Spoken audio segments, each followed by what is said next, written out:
Assalamualaikum warahmatullahi wabarakatuh.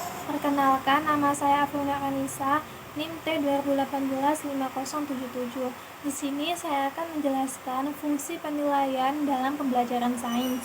Salah satu komponen penting dalam sistem pembelajaran adalah penilaian atau evaluasi. Oleh karena itu, perangkat penilaian merupakan bagian integral yang dikembangkan berdasarkan tuntunan tujuan pendidikan.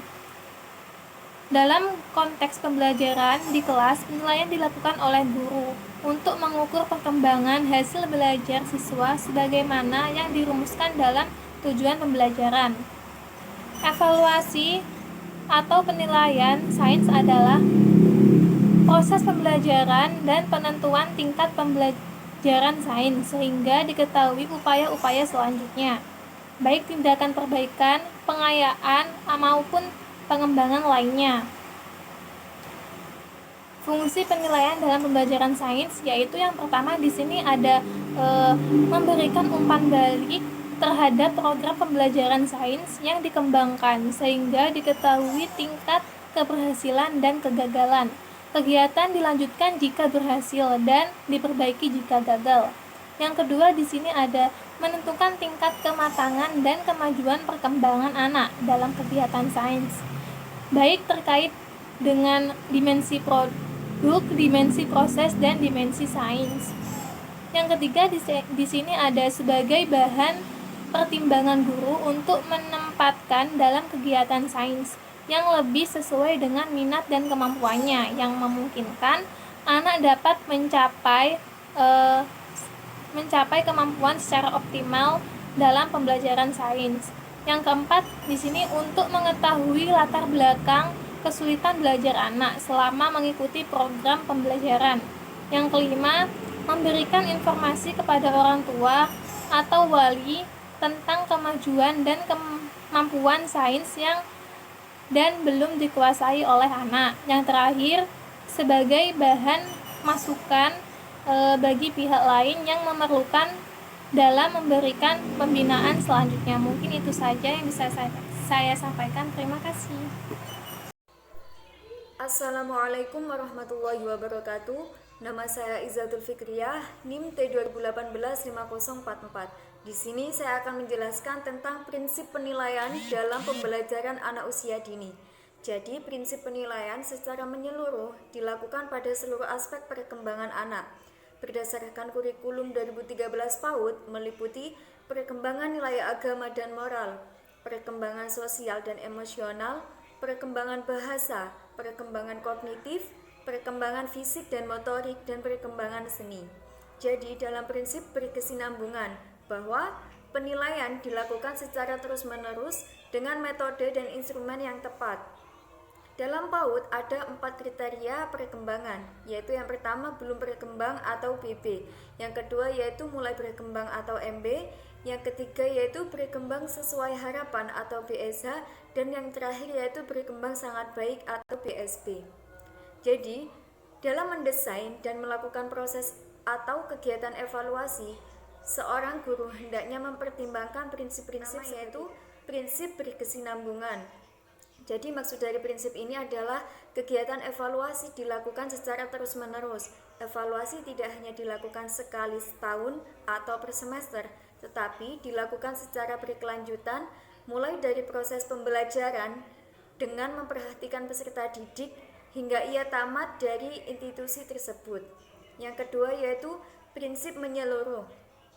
Jadi prinsip ini maksudnya adalah dalam melakukan evaluasi haruslah melihat keseluruhan aspek berpikir, aspek nilai atau sikap, maupun aspek keterampilan yang ada pada masing-masing peserta didik. Yang ketiga yaitu prinsip objektivitas. Jadi maksud dari prinsip ini adalah bahwa objektivitas evaluasi berdasarkan keadaan yang sesungguhnya.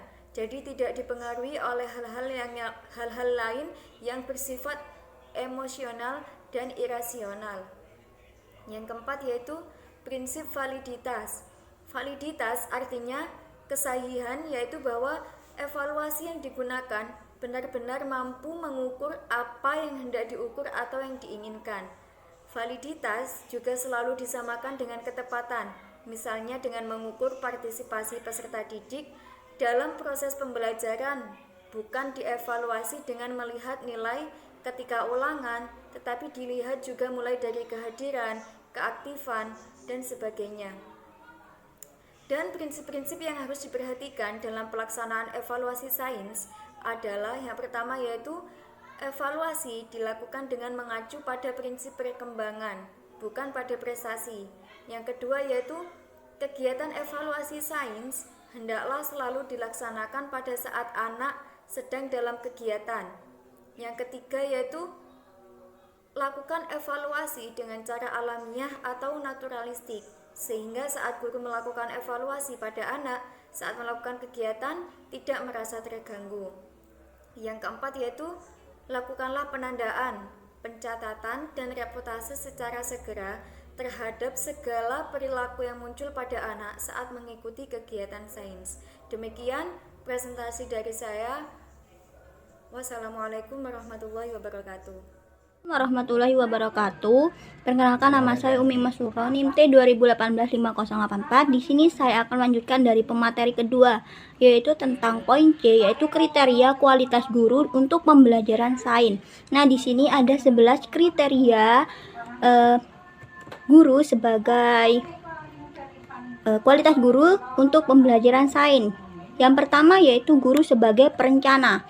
Nah, di sini perencana artinya menentukan alternatif yang terkait dengan kebutuhan program sains. Dan yang kedua yaitu guru sebagai inisiator.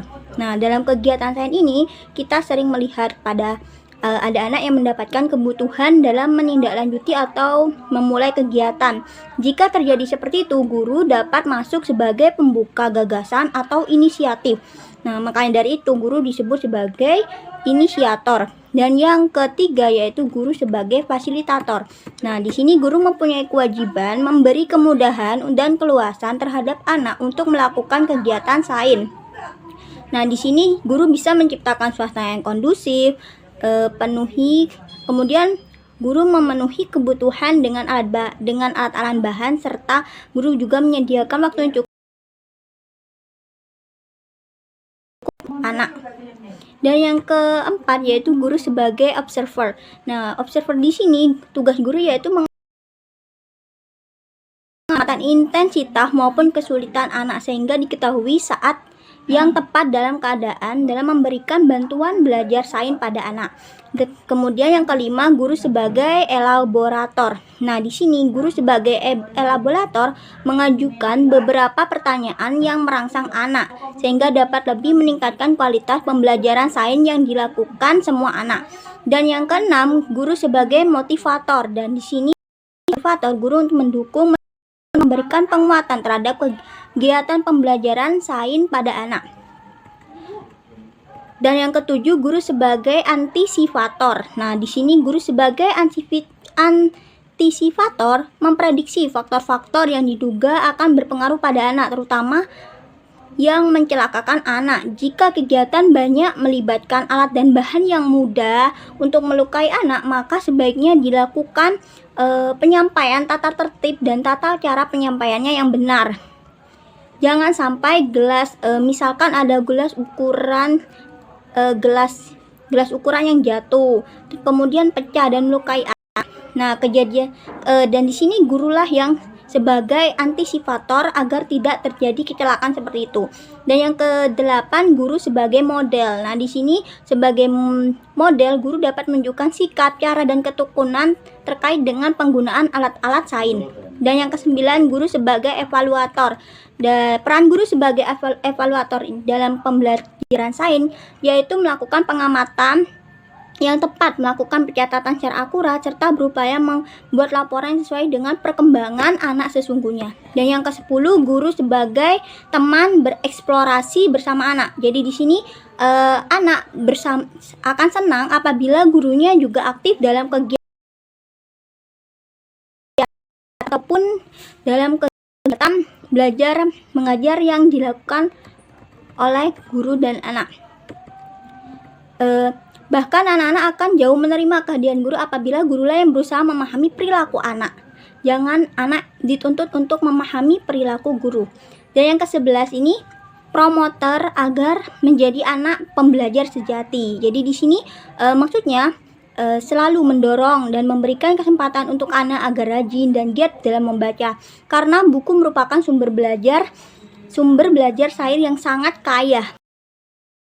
Agar dapat rajin menelaah sendiri, mencari keterangan serta pandangan baru melalui bahan pustaka maupun bertanya kepada pihak yang lain yang paham tentang sains. Jadi sekian yang dapat saya sampaikan. Apabila ada kekurangan, saya mohon maaf sebesar-besarnya. Assalamualaikum warahmatullahi wabarakatuh.